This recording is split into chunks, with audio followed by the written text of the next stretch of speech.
Welcome into the Gaming Discourse. I'm Tyler Frater, alongside Richard A. the Cruz, who's not here today, and Chief Engineer, Lieutenant Commander Connor Frater. Gabagool. It is Monday, May 19th, 2025. Follow us, youtube.com/gaming discourse, patreon.com/the gaming discourse. You can support us for $247, $10. Get your name in the video credits, early access to our videos, access to our Discord, and more. I've talked about it a couple weeks, well, going on multiple weeks now.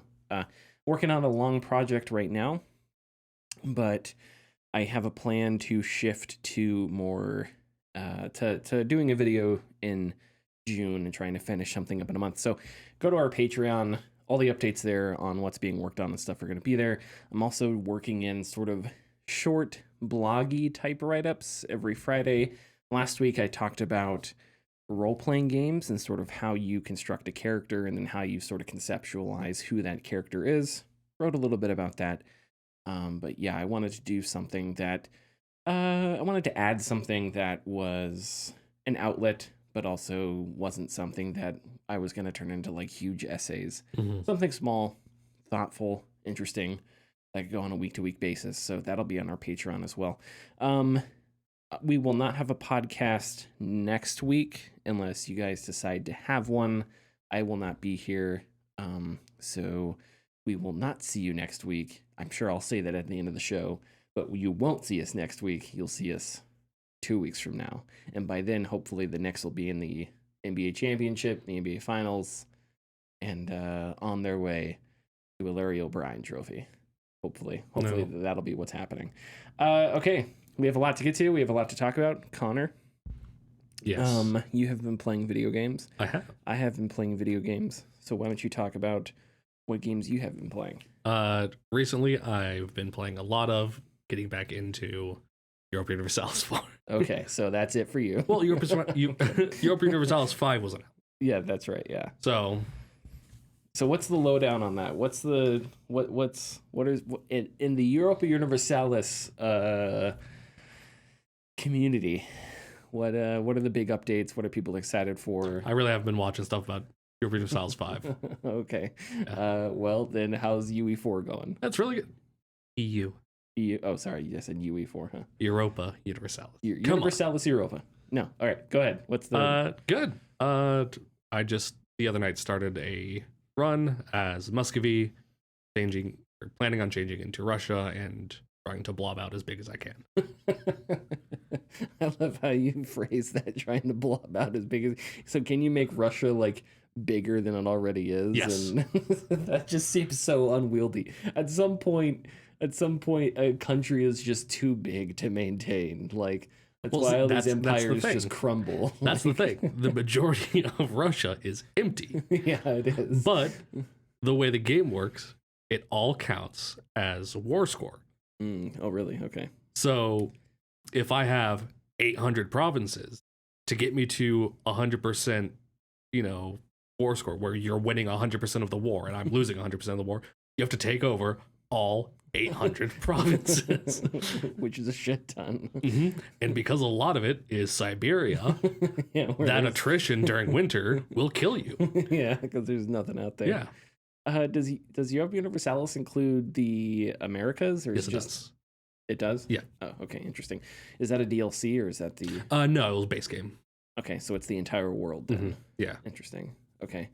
If you play as the Americas in a standard game, do you usually play on your own for a long time until... Yeah, well, about 50 in-game years before Spain and Portugal show up. Oh, okay. And then about 100... always happens? Pretty much. What if you play as Spain and then start a war with Portugal? So that you can do that? So that they don't explore. Well, then Castile. You're Castile at the time. And then you just do the exploring. It'd be interesting to experiment and see how long you can go without anybody exploring, without anyone. Eventually, it Americans. happens. Yeah, no matter what. Yeah. Yeah. Because if it's not Castile or Portugal, then it's France and England. Or Russia trying to blob. Yeah. Well, Russia has to go the opposite way. Yeah, trying to blob out. And if it's not France, England, Castile, or Spain, it'll be probably be an Italian country, one of the Italian states, or a Muslim country. I'm am curious what they, because I don't know anything about these games. I want to play Hearts of Iron. I want to know how to play these games, but it's like you have to learning how to play them is like you have to. Let me put it this way: I've put over 1,000 hours into Europa Universalis, and I am finally starting to get good. Yeah, like there's so much you don't know. There's all these different variables, and and maybe I should just try it because you have gifted me these games on Steam, and I have played probably a grand total of like 3 hours with you. But I would love to have like a long game go, like in Hearts of Iron, for example. Yeah. Like I would love to try and do like a Hearts of Iron actually doesn't last that long. Can you not scale it down to? Well, I mean, you can change the time dilation. I guess it's still only 5 or 6 yeah, years. You start. It's 10 years because you can start as early as 1936. Oh, okay, interesting. Yeah, and then you play till like 1946.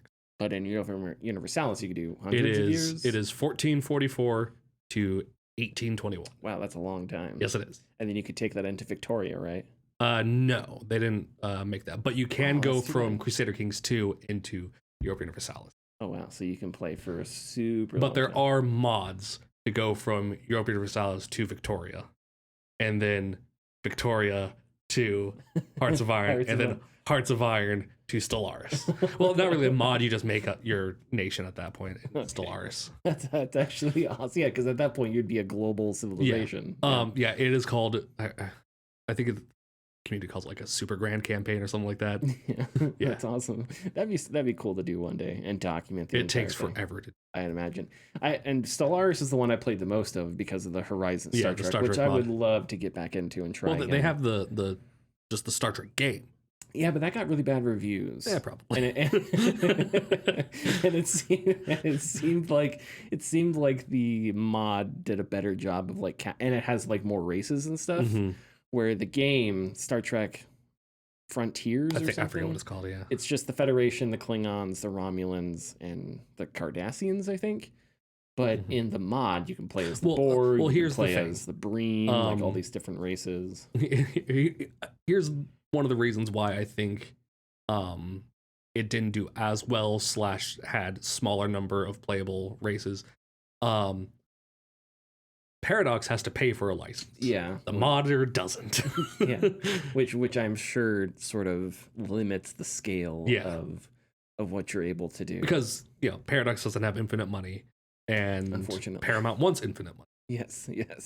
I would love to try these games. I told you before the show that I'm in sort of a simulation strategy mood. Yeah. Because I've been playing a lot of IL-2. And IL-2 I just picked up because it was on sale. The expansion that includes the Me-262, which is the first jet fighter to ever see combat, German jet fighter. Also the P-38 Lightning, which I think is just one of the coolest, beautiful craft, just one of the coolest looking planes. And when I flew it, I'm going to talk like I actually flew the P-38, which I did not. I've never even been within 50 feet of a P-38, but when I actually flew it, it was like, oh, this is really cool feeling aircraft. But let me tell you, the Me-262 in the game, when I was flying the 262, I can already tell that it's just like it outclasses everything. I was going like 600 kilometers an hour, which I'm not sure what that would translate to miles. You know what? Let me look this up real quick because now I'm curious because I'm fairly certain that the game changes the units. Miles per hour, the units, depending on what aircraft you're in. So obviously, if you're in a U.S. aircraft and if you're playing a game and you're flying for like the USAF, then it's going to be the Imperial, and if you do anything else, it's going to be metric units. Which I wish we'd all just do metric because metric seems to make more sense. We should all use nautical. Nautical miles, yes. We should all nautical miles, knots, fathoms. Yes, and we should every time we drive our car, we should announce the depth, like they do on old steamboats. Oh, Once you get Disney. Yeah, once you get Mark Twain, no matter where you go, there should be a guy that's like, I say, I'm but a crumb on the biscuit of your intellect, sir. Mark Twain. Like, that should just be a rule to do something like that. But no, I was gonna look up 700. Okay, so 700 kilometers an hour is 434 miles per hour, which is still really fast. Which is twice as fast as most for just fighters at the time. Which is just like smoking and joking in the ME-262. That's still fast as hell. So yeah, 650 is 403 miles an hour. So 600 would be. Which is also one of the reasons why they just like, yeah, we can make this out of plywood. Because but the other thing about the ME, which this is the problem with a bunch of like the German quote unquote super weapons. It was like, oh, we made this tank and it fires a cannon that can destroy the moon, and it's like fires shells the size of Luxembourg. Yeah, it's like, oh, cool. How many did you make? 0. 3. How much did it cost? Half of our economy. Oh, okay. Oh, and one just got bombed. Oh, and the other one was killed in a factory by bombs. So how many do you have left? 1. When can you deploy it? Never, because we just lost the war. It's like, okay, congratulations with your super weapons. But like the ME-262, it would like run out of fuel, and it was vulnerable when landing and stuff like that. So, and of course, it would be attacked on the ground. Yeah. Particularly because, this is something that I assume. I don't know if the statistics would bear this out, but there was sort of an inverse relationship between material conditions between like Germany and particularly the United States, because the United States after Pearl Harbor like ramped up its production, right? So while these other countries' production was being destroyed and their militaries were being decimated because they were losing ships, like the Japanese Navy, or the German military was like losing things and they were losing production. America was gaining things and their production capacity was like exponentially growing. So by that time, it's like, yeah, you could have a Tiger tank, but here's 100 Shermans. Yeah. So it's like, who really wins? But anyway, so because I've been playing IL-2, I've been in like a sim strategy mood, and I would love to try. I think I own Europa Universalis 4. I think I did gift it to you a long time. You gifted me all the Paradox games, like desperately hoping I may try it with you or something. One day. Which I apologize. But yeah, no, maybe that might be a fun thing to do. Yeah. If you do jump into Europa Universalis, the recommended starting nation is the Ottoman. Interesting. Okay. It's just strong, powerful nation. And you're at a good point where you're between Europe and Asia, so you can spread out either direction, and even down into Africa. And so the Holy Roman Empire was was neither holy nor Roman, nor and Roman. Barely an empire. Yeah, I was gonna say it was sort of a weak empire, right? Yes, because you had a lot of like tiny little. So like, it was atomized. Was it atomized? Yes. And then all those people had did they have some level of autonomy? That yes. Usually. So you had large kingdoms in the Holy Roman Empire, like Bohemia, Austria, which was primarily the holder of the title of emperor. Saxony, you had. It's a video game show, by the way. Yeah. A few others that I'm failing to remember. Brandenburg was another big one. And a whole bunch of smaller, almost city-state or just larger than a city-state. And all those countries eventually became like Poland and Germany. Today. Poland was outside of the Holy Roman Empire. Poland was Poland. Was it? Yeah. Oh, okay. Poland eventually joined with Lithuania and formed the Polish-Lithuanian Commonwealth, which was a big rival of the Holy Roman Empire. But in any case, the HRE, it was, the name sounds grand, but the reality seems like it was a paper tiger. It was bogged down by like bureaucracy and layers of like, and then an insane and then as structure. you got into the Renaissance, you got into religious infighting. That's where the Protestant War happened primarily in the Holy Roman Empire. Martin Luther came along and was like, he pointed a gun at Europe and said, I'm going to end this man's whole career. Which, if you want, you can play as Austria and start as the emperor of the Holy Roman Empire and try and consolidate the entire empire. Is that like difficulty legendary. Not legendary, but it is a challenge. But the Ottomans are already. They're large. They're in charge. I assume that's Islamic, correct? Yes. So already you have sort of a uniformity of religion, But which gives you're not some form of solidarity. At the time, the Ottomans are in Greece, the Balkans, and Anatolia.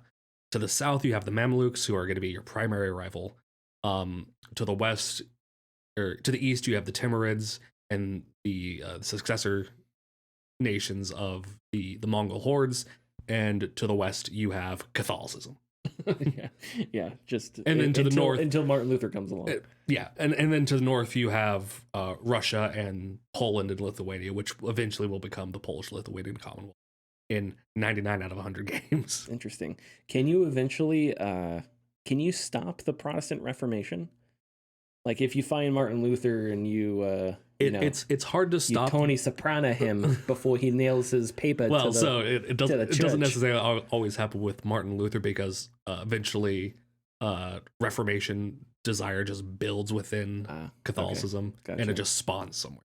Gotcha. Someone somewhere is like, no more popes. Yeah, as insane as that sounds.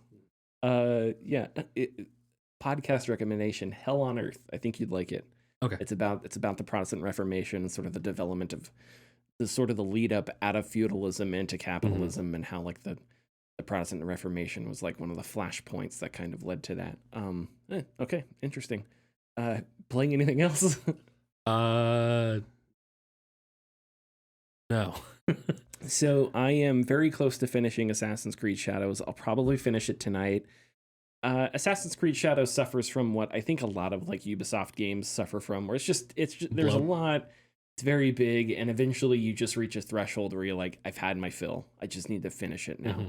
The best stuff is the story stuff. I think Yasuke and Naoe are two fascinating characters, and it seems like a bit of an origin story, because like again, Naoe has to learn what the Assassin's Order is, because at the beginning of the game she's trained, but she doesn't know what the Assassin's Order is. So it's like she eventually has to discover this. And Yasuke is not a member of the Assassins, but he kind of finds his way to Naoe. They join forces. So it's kind of an origin story in that sense, because with like again with Altair, he's somebody who is already a member, already fighting against the Templars, where in Shadows you sort of eventually learn about the Templars. So I'm interested in how the game is going to end, because I would love to have a sequel with these characters again. I think there could be a lot of potential there. And I don't think there has been an Assassin's Creed sequel. Is it since what's his name? From Assassin's Creed 2 and Brotherhood and Revelations. Oh, Ezio. Yeah, is Ezio the only, now that I think about it, is Ezio the only character that has, the only main character that has had like sequels done of him in Assassin's Creed? I think so. Yeah, I think so too, because like every other Assassin's Creed took place in like a different time period. Different time period. So yeah, if they did like a Shadows 2 or something, I would already be interested in that, because these characters are really interesting and well written. But yeah, like I've reached the point where I don't care about the upgrade tree anymore. Like, and again, this is I think a problem with a lot of modern games, where it's just like, upgrades plus 15% critical damage, and it's like, okay, that's not fun. I'm level 40. Like, give me something, give me something to chew on. Give me a new ability. Like all these little tiny stat increase. Like in how many scenarios once I'm at level 40 is plus 15% critical damage really going to matter that much? I don't know. It's one of those things where unless you're playing a real hardcore RPG where like all the number crunching really matters, Assassin's Creed Shadow really doesn't. It's an action game. So it's like, give me fewer upgrades that are more potent, right? Give me smaller skill trees with more potent abilities. Yeah. Not these really long skill trees that just have sort of obligatory upgrades. That's uninteresting. It's not fun. I don't look forward to it. Leveling up isn't exciting, so it just becomes another thing that I stop paying attention to, which means I just sort of mainline it to finish the story. But but the story itself, I think, is very good. Yasuke and Naoe they've been confronted with the things that they've done, and sort of whether or not their actions are right, whether or not what they're doing is right. So that's all interesting, and I'm excited to finish it and be able to like move on. I miss Kingdom Come Deliverance too. I was enjoying that a lot, but that's like single player medieval squad. Really got to be in the mood for that. And yeah, like been playing Isle 2 and keep chipping away at Skin Deep, which is just so funny. It's just so good and so hilarious. The humor is so well written. It's not annoying. There was this part in Skin Deep where you have to infiltrate a space pirate convention. And so on the outside of the convention center, it says like dentist convention, and then you're on the building's rooftop. And so you like sneak onto the rooftop, and once you're on the rooftop, there's a skylight, and you can see into the building. There's another banner that says, "Just kidding, actually a pirate convention." And you see like all these people walking into the pirate convention, and you disguise yourself as the leader of the pirates. And so at one point, a pirate finds you right before the mission ends, and you just have to escape. But the pirate is like, "Oh my God, I'm such a big fan of yours. Yeah, every week us pirates get around and we talk and we listen to your your new pirate update, and we have group sessions discussing how to implement your tips for better pirating and stuff like that." And this dialogue line just loops, so it's very much like a annoying fan type thing, and you just have to, the only way to stop the dialogue is just to jump out the window and escape, and that ends the mission. But it's really funny. So yeah, Skin Deep is really good, and I need to look up the actress, but the actress that plays Nina, who is the main character of the game, her performance is excellent. It's one of the best performances this year, comedically, just how she delivers some of the funny lines and some of the more basic stuff. It's just really good. So yeah, if you're not playing Skin Deep, I really recommend it. It's one of my favorite games this year, and I think it should be up for consideration for like Game of the Year. I don't know if it should win it or whatever, but I think it's that good that it shouldn't, that it could, it could be in some like best games of the year lists. But anyway, okay, are we ready to hit the news? Yes, we are. Thanks for listening. If you like our content, please consider subscribing or leaving a like and comment. You can find us at patreon.com/thegamingdiscourse. And our tiers are $2, $4, $7, and $10, and include getting your name in the video credits, early access, and access to our Discord server. That would be interesting because you just suggested Austria-Ottoman alliance, which would be an unholy alliance. Yeah. We could call it the Unholy Roman Empire. Actually, one of the more common world conquest routes is playing as the Ottomans.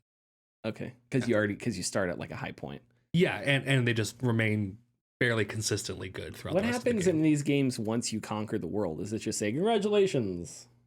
You just wait out till the end of time, or really, or rebellions just pop up. Just pop up. And you just have to squash. Or them you release nations and like let them fight amongst themselves and then fight the winner. Oh my God, that's so dystopian.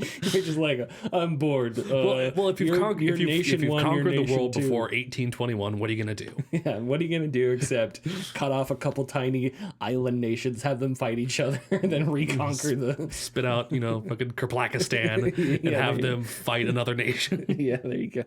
Okay, we're doing news. Oh my God. Jade Raymond has left Haven Studios. I believe this is first reported by Jason Schreier. Jason Schreier says her departure comes several weeks after an external test for Haven's first game, an online shooter called Fair Games. Some devs were concerned about how the game was received. I'm just going to read from his story here. Quote, Fair Games, announced in 2023, is one of the few entries remaining in a slate of live service games greenlit by PlayStation several years ago. PlayStation had said it planned to release more than a dozen designed titles designed to generate recurring revenue from players, but many of those games were canceled or released to disastrous results, such as last year's Concord. Fair Games was originally slated for release in fall 2025, but have been delayed to next spring, the people said. Okay. I don't. So there's a couple different ways, or a couple different things to think about here. I know that we've talked about, like, was the live service push by PlayStation, how much of that was Jim Ryan? And we don't really know. And then since Jim Ryan's retirement, PlayStation has sort of rolled back in a sense, but it's like, I don't think they've totally. They obviously haven't given up live service. Well, I think a certain point of it, or a certain amount of it, is also sunk cost fallacy. It's like we've put in so many millions of dollars into this game. We need to have something to show for it. Yeah, and they're in a weird spot right now because they are clearly the market leader console-wise. Yeah. But it's like console wars don't mean anything anymore. So it's like you captured the hill, but nobody cares about the hill. So it's like their console business appears to be doing great, but it's like the console wars mean less than they've ever really meant before. As far as Jade Raymond goes, it's funny because I just read a piece in Game Developer by Bryant Francis about the deprofessionalization of games. And I think an angle in this piece was about the loss of like institutional knowledge, right? So, and this is happening in games media as well, as things become atomized and people have to go off and do their own Substacks or own YouTube channels. It's like you have these people like Jade Raymond or Mark Dara, or I don't know, I'm trying to think, or like Tim Kaine, I don't know, that have a wealth of knowledge and experience that is massive, right? But they keep running into situations where it's like their talents, I don't want to say are necessarily wasted, but they go to a place where nothing really develops from it, right? I don't know if that's necessarily fair for Raymond, because I think she helped form Motive, and Motive's done a few different things, Battlefronts, and oh shoot, what did they do? The Dead Space remake, was that Motive? I don't remember. I don't think so. But the point I'm trying to make here is that I'm not saying that she's done nothing for like the past decade or whatever. But again, it's like somebody who, she was at Stadia, she left Stadia, she went to PlayStation for this live service thing, and then that didn't work out, so now she's like out of there. And you think about, someone like Mark Dara, who was at BioWare for so long and then left BioWare. Another name I think would be like Joseph Staten, maybe, who was at Bungie, and then he went and did Microsoft Publishing, and then he went back to, well, now it's 343 Studios, now Halo Studios, to like help out with Infinite, and then he's at Netflix, and Netflix is like, what the hell is Netflix doing with games? We don't really know. So it's like Joseph Staten is another person who has this incredibly well-known list of like games he's worked on and tons of experience, but is that being put towards something that is productive, or is all that experience sort of being lost in the shuffle of companies that don't know what they're doing, and they kind of just do us a live service thing, and then they kind of hope that you can figure it out from there. I don't know. Yeah, Motive's games. Oh, so they did do Dead Space. Okay, yeah. Battlefront 2, Squadrons, Dead Space, and then right now they're working on Battlefield. This is just according to Wikipedia. Battlefield, an Iron Man game, and Project Ragtag. Well, Project Ragtag was canceled. Oh, that's the Star Wars one, if I remember correctly. Yeah, with Visceral Games. Yeah, that's the Star Wars one that I think Amy Hennig was one of the leads on too. But in any case, so I think this connects to that because again, it's like you have a well-known person with tons of experience who gets sort of worked into a situation where it's like, I don't know. Was PlayStation's plans to begin with, were those good plans? Were those productive plans? It doesn't feel like it. And if you're in PlayStation's perspective, it's like, what's the lesson here? Don't chase trends, and remember you won the PS4 era. And why did you win?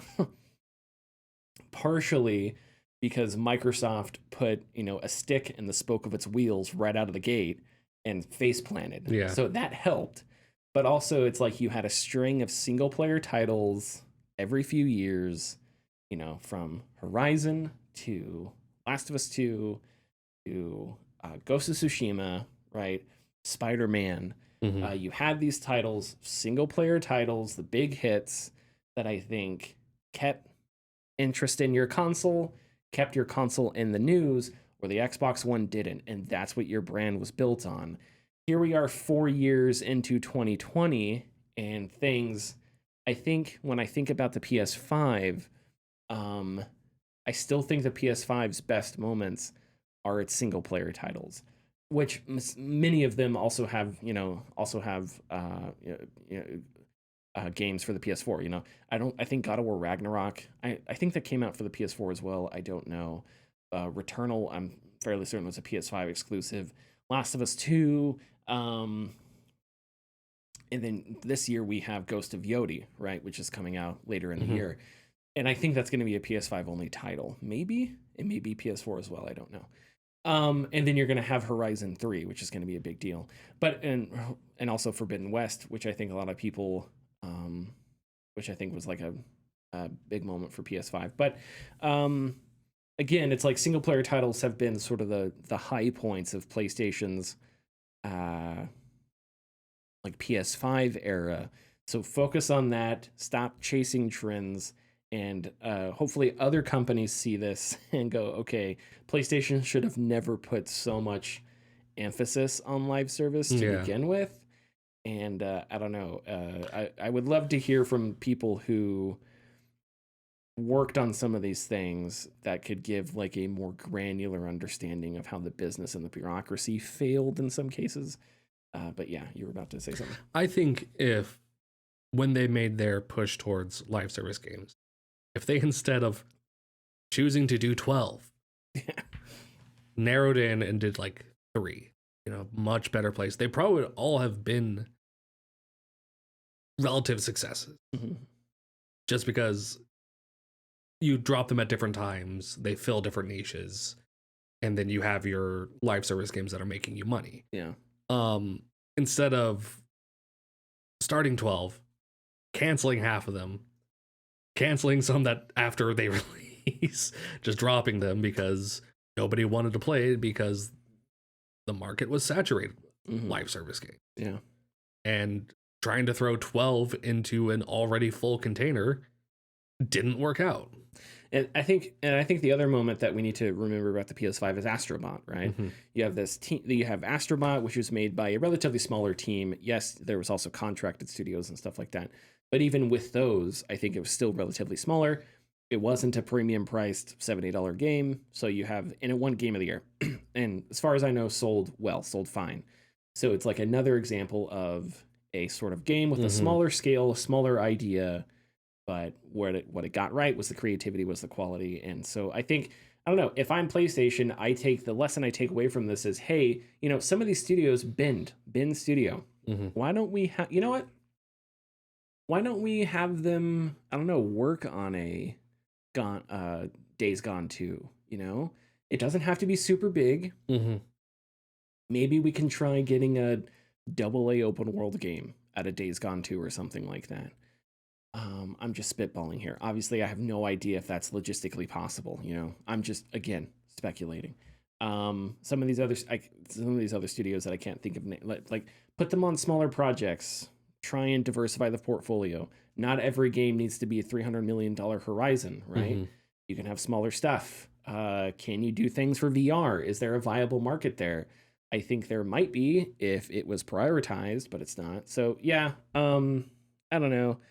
A lot of like angles here that I think are interesting, but yeah, the thing that I kind of feel bad is, I don't know, is a lot of these people who have like tons of experience and expertise in the games industry seem to have trouble finding homes, and to me that's just insane. Considering, I mean, Jade Raymond was one of the people that worked on the first Assassin's Creed. Like, come on. Like that, I think that's one of the more formative like open world games of the 2000s.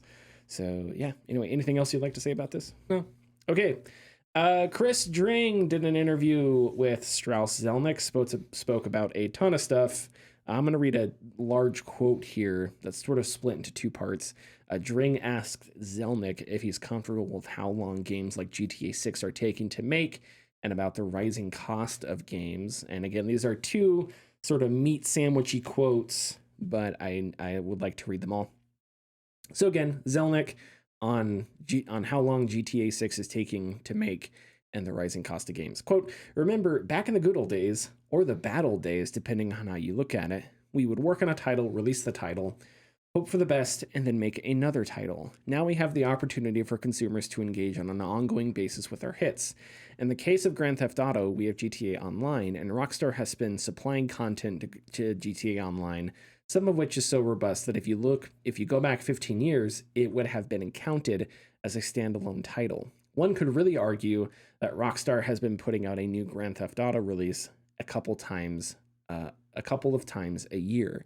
Same thing holds true for Red Dead Online, which has been ongoing. Similarly, NBA 2K now has an online component that has extended the period of engagement from what used to be 3 months to basically 12 months. The same thing holds true to WWE 2K. Our strategy is when we give consumers a hit, they would like to stay engaged. And that requires our teams to create more content quite properly to support that content and to market that content. The business has become a worldwide ongoing business. I would argue that Rockstar is delivering to its consumer base daily and has been doing that for quite some time, basically since 2014. On budgets, you're right, the top line dev costs for a flagship title have gone up, but if you amortize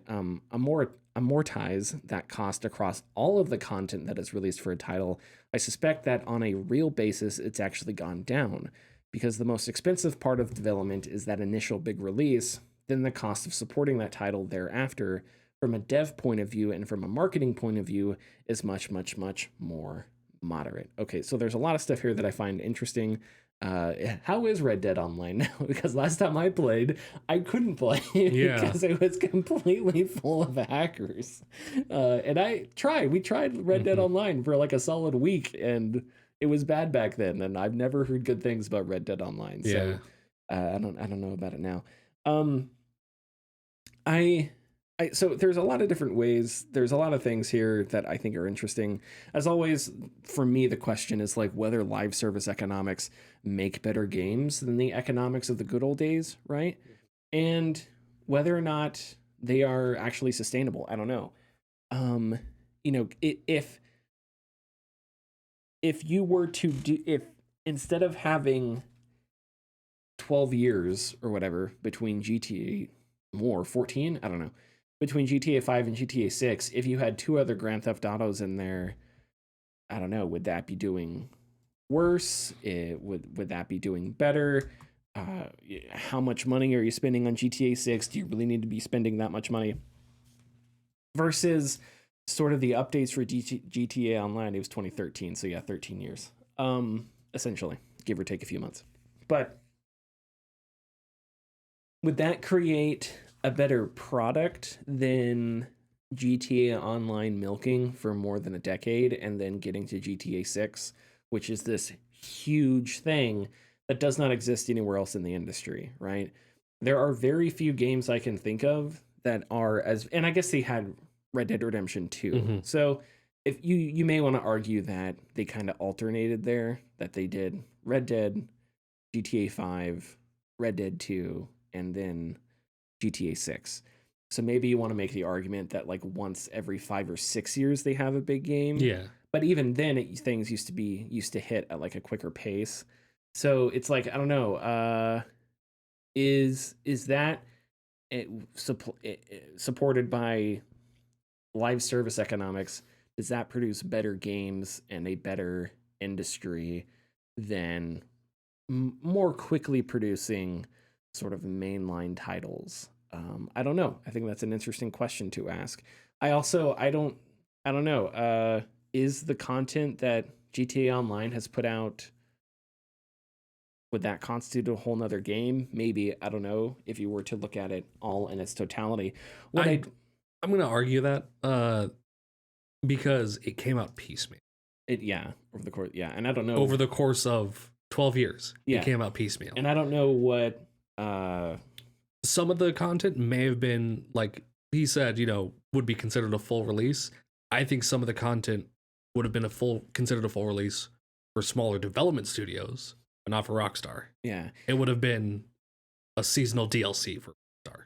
And the other thing about GTA Online is that it was never like the UI is like some of the worst UI. Last time I played it, it was just an atrocity.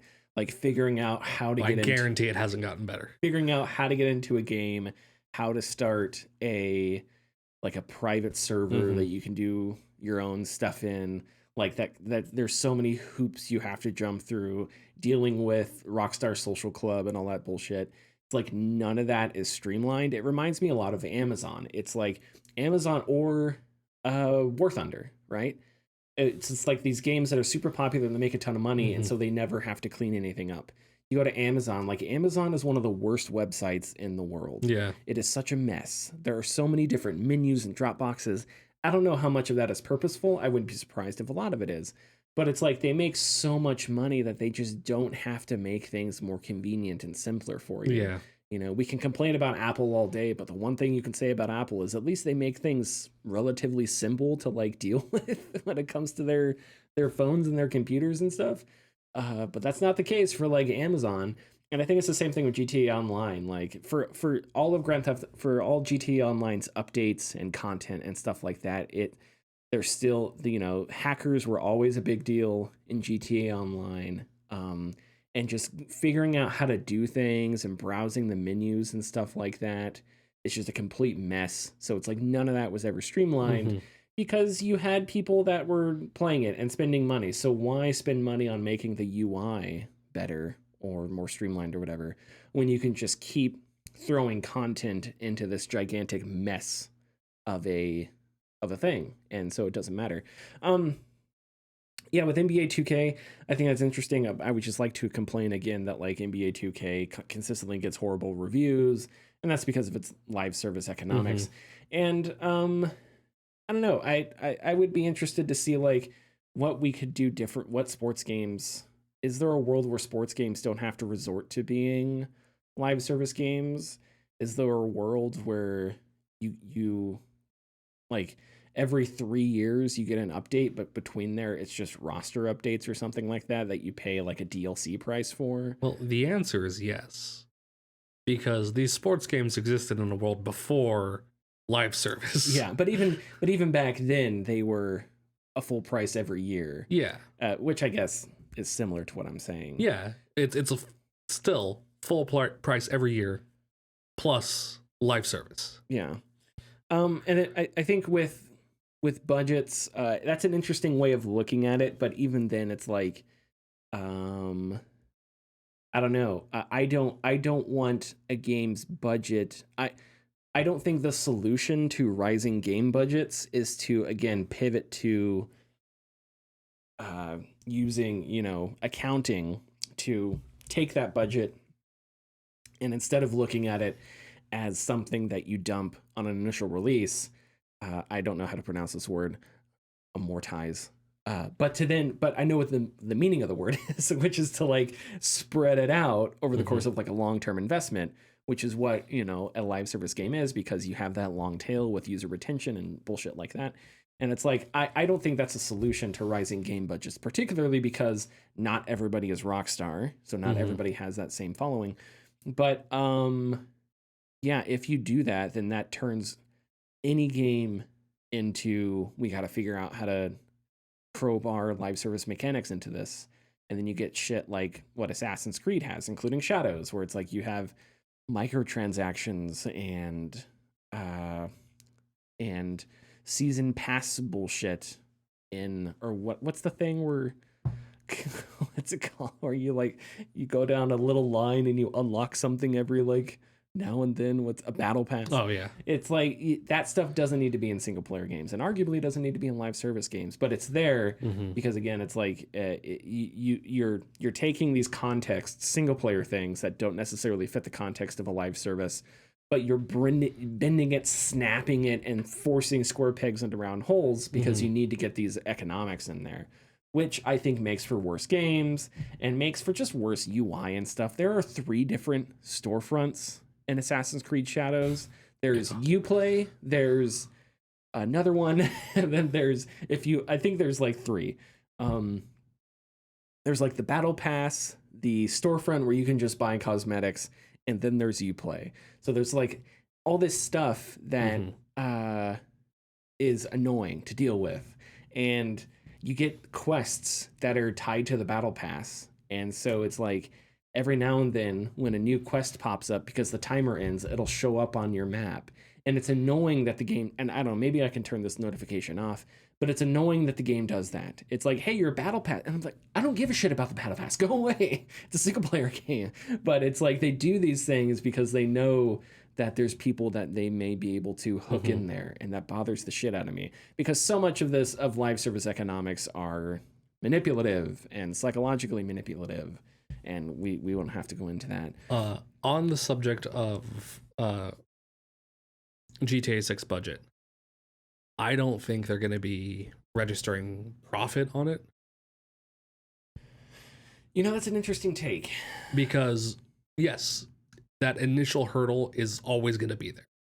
How big is the budget for it? That's the scary thing about GTA 6 is that people need to understand that there are very few games that are as big of a deal as GTA 6. Yes. And I don't know if everybody realizes this. And when I say everybody, I mean like market tech bro assholes who are like, you know, I'm not going to put money into video games into GTA 6 because it's like it's as if, I don't know, what's something I can compare it to? It's as if you were not going to watch sports until LeBron James is on. It's like, okay, but that's LeBron James. Like there's very few LeBron Jameses in the history of sports. So it's like not every team has a LeBron James who I don't follow. You can tell I don't follow basketball because he's not even considered the best player in the league anymore. Giannis Antetokounmpo. There, I can't even pronounce his name. That may be a better comparison. But the point I'm trying to make here is like the GTA 6 is an incredibly special case. So if your perception of the industry is based around, oh, look at GTA 6, it is completely warped. You know, it'd be like if you looked at this richest man in a country and decided that that country must be super rich or something. Again, it's like the scale at which you're looking at things is completely warped. Like the only things that are maybe as big as GTA 6 that I can think of, maybe the next Elder Scrolls. No. You don't even think that? I think that with everybody that's played Skyrim, I think the next Elder Scrolls is probably up there. And maybe Half-Life 3, but Half-Life is already I think people underestimate how niche Half-Life is. Because like, I don't know, like, don't get me wrong, it'd be a gigantic deal, but like, would it sell as well as a GTA? Like, I don't think so. I think it would sell incredibly well, and the announcement would obviously be massive. But would it be as successful as some of these games that have reached like incredibly wide audiences? I don't know.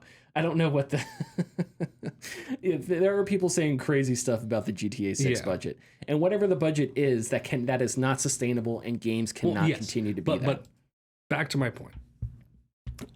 Whatever budget it has, it's going to be more than I think it's already probably surpassed 750 million. Yeah, I don't know. Maybe they have to hit that and then recoup the cost of whatever they do after or their plans going forward with GTA 6. Yeah. Because they're not just going to stop with GTA 6 because they're going to release online. Be content for all of those costs get tacked in. Now those may be planned in already and started to work on, but you have to keep going. Yeah, well, but that's what Zelnick is talking about here is you don't look at, because again, what he's saying is we shouldn't look at the GTA 6 budget as it releases and then people buy the game, and then it has to make up its budget that way. The plan is it's going to amortize, whatever the word is, to make it up in the long term through its live service economics. Right now, what I think is interesting is like, and what what I would say is that budget is going to keep growing.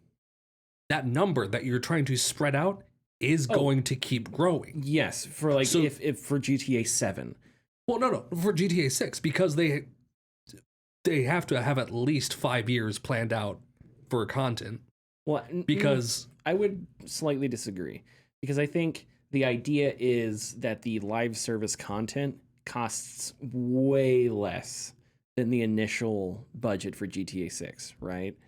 It's like it's like buying the car versus putting gas into it. Yes. Which over time, cheap enough car, maybe you spend more for gas. But you know what I'm trying to say. But let's say that their total budget does hit $1 billion. Yes, GTA 5 has definitely made more than $1 billion over its lifetime. But it didn't cost $1 billion to make. No.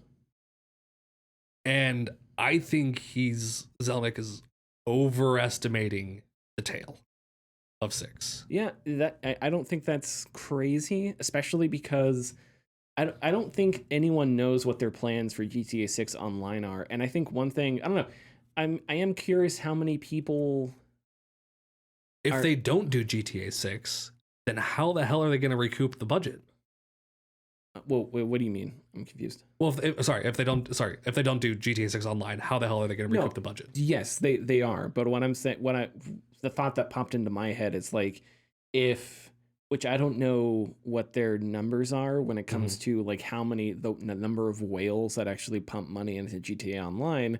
But I'd imagine what's vital for that number is getting a lot of those whales to transition to GTA 6 Online, right? Unless they have something where GTA Online gets updated with like GTA 6's content. Because we don't know what's going to happen. But if they just release another online portion, then you just have to hope that the people that pump money into GTA Online go to GTA 6 Online, which they may. It may be a seamless thing where people are like, okay, but also so many of those people have spent so much money on like cars and stuff. It's like if they go to GTA 6 Online, they're not going to have that. And GTA Online has become like its own live service bullshit game that's like completely separated from. Yeah, it's an interesting thought. And the other thing is, I think if you were to take a poll and ask people, why are you excited for GTA 6? They're going to say single player stuff, right? I don't think that's a crazy opinion to have. I don't know. I'm sure there are people out there that are excited for the online portion, but like that has to be the minority. I think the vast majority of people are like Lucia, Jason, oh, this looks awesome, right? The vast majority of people are excited for the single player portion of GTA 6, right? Yeah. Which you cannot monetize as well. And you definitely can't monetize like they've been able to monetize GTA Online. So yeah, that's all a lot of interesting speculation. Yeah, and I do think Rockstar has cut off more than they can eat. I think I'm not predicting like Rockstar goes bankrupt and like no more GTA. Sure. I think they're gonna realize their upper limits. Yeah, I think that's what like the market can deliver. Yeah, because the market can only provide you with so much. And yes, GTA 5 did make them billions, but it's billions over a decade. And it's billions that didn't cost that billions to produce. Yeah. Anything else you want to say about this before we move on? No. Okay. Time for something completely different. How Firebreak respects player time, according to game developer. Game developers Alessandro, I think it's Fiari, maybe Filari, I'm not sure, spoke to Mike Kayata, who is a game director for Remedy's upcoming co-op shooter Firebreak, which we should play together, by the way. Okay. 3 players, you, me, my buddy, and we should play together. Anyway, sorry, just making plans. For the Firebreak team, removing the familiar pain points and sense of FOMO in common live service games, is core to the game's design. One example, the game has customizable objectives and encounter difficulties. You can build a mission with multiple objectives, but few enemies, so it's more relaxed and you can hang out while you play. You can also make it more difficult, where you make a bunch of enemy encounters, and then all of a sudden communication and teamwork becomes more important. Just reading straight from the story here, with a multiplayer game, it's important to consider how your game slots into people's lives. In co-op, especially, and this is Mike Kayada, in co-op, especially, I know how to read. Friend groups are stepping in with an unpredictable set of needs. How experienced is each group member? How much time do they have? Are they treating the game session like a phone call, where they just want something to do in the background while talking about something personal? And you can't solve this for a player forever, because the same person who wants to zone out one night for 30 minutes sometimes turns around and wants to hyper coordinate for 2 hours the next night. We just wanted to make sure that players without a lot of time could enjoy, which feels like it describes a lot of gamers these days. Some people lose their time to work or their kids. Others are among the hundreds of incredible games destroying their backlogs. Yeah, this is interesting because I feel like this is a complaint I've been hearing more and more often, is the thing where it's like a new game as a job. And a part of me is like, well, why do you do that to yourself? First, I don't mean to sound like a dick, but it's like, it's Skin Deep's $20. Like, it's so good. Why? It's like no one forced you to play Destiny nonstop for 10 years. Damn it! There's play an Obsidian, play Pentiment. There's like so many games you could have played during that time. So it's like no, but yes, at the same time, game, because live service economics and how they work. Yes, there is like a the need for like constant play, or if you don't play this weekend, you miss this armor piece that is going to go locked away forever for whatever. Yeah, you pick up the grenade launcher or the mortar over a free weekend. Yeah, you gotta pick up the mortar over the weekend and Anthem, guys. You can only do it over the weekend. We should play some Anthem. I mean, and pick up mortars on the weekend. I mean, what are we even doing talking about other games? But so I've seen this complaint a lot, and it's interesting, and so I do wonder if it's just my bias of like the things that I read, or if there really is a market of people who are like tired of the incessant live service push and like need for constant attention and competition for your time, right? I do think that's interesting. I do think this is the correct approach to the, quote unquote time saver aspect of, a lot of online games, a lot of multiplayer or cooperative games. Sure. To where it's not spending money, it's, hey, we're going to make the game customizable so that you can get the experience of the game at your speed. Yeah, that's a good point. That's the direction it should be going, rather than, hey, pay $70 for a game, then slip us a crisp 20 and we'll boost you. And that's what Ubisoft claims with like Assassin's Creed. I don't know if they've claimed it recently, but like back in the day, like when Odyssey came out and people were talking about them adding live service mechanics or live service economics to Assassin's Creed Odyssey. Like, it was time like, saver. It's because not all and it's like, okay, if you really cared about players' time, then you would be doing this. There are other ways you could do that if you really were if you were really so concerned with players' time. There are other ways to handle that than selling them things. Stop it. So that's a really good point. That's like, and I don't want to, I'm not going to say that it's like easy to work these mechanics in. No. But if that, nothing is easy in game development, but if that really is your priority, then it's something you can build. Yeah. Difficult or not. Everything's difficult in game development. If your solution for helping the players get the experience from your game is charging them more, your concern isn't with the players. It's your concern is with the bottom. But I will say that in some ways, dropping out of a game, and in some ways it's inevitable. Like Squad is the same way, because they've updated it throughout the years, right? And so when I hop in Squad now, there's a bunch of stuff, because I haven't played it that much over the past year and a half. There's a bunch of stuff I have to learn. But I don't see that as I mean, you could categorize Squad as a live service, but it's not a live service in the model. in the context of like a Destiny or Marvel Rivals or Overwatch 2 or something like that, right? So it's like it's a live game, multiplayer game with regular updates and stuff like that. But at the same time, it's like I'm fine with having to get back into the swing of the game because the things that they add are substantial. And I feel like the core of the game doesn't really change, the tactics and stuff like that. I don't know if that's true for every live service game. And also things get locked behind doors, you know? There was that story about Destiny. What was it? Somebody sued Destiny because they thought Destiny ripped off their story or something. So to like in the court case, Bungie had to play a YouTube video that included clips of previous Destiny storylines because those storylines are now out of the game and they're in vaults somewhere. Yeah. And they can't be put back into the game because they're on like older versions of Destiny. So, you know, preservation has just gone totally out the window. But it's like there's a whole live service issue right there. And it's the same thing. I assume there's a lot of games that have sort of that problem.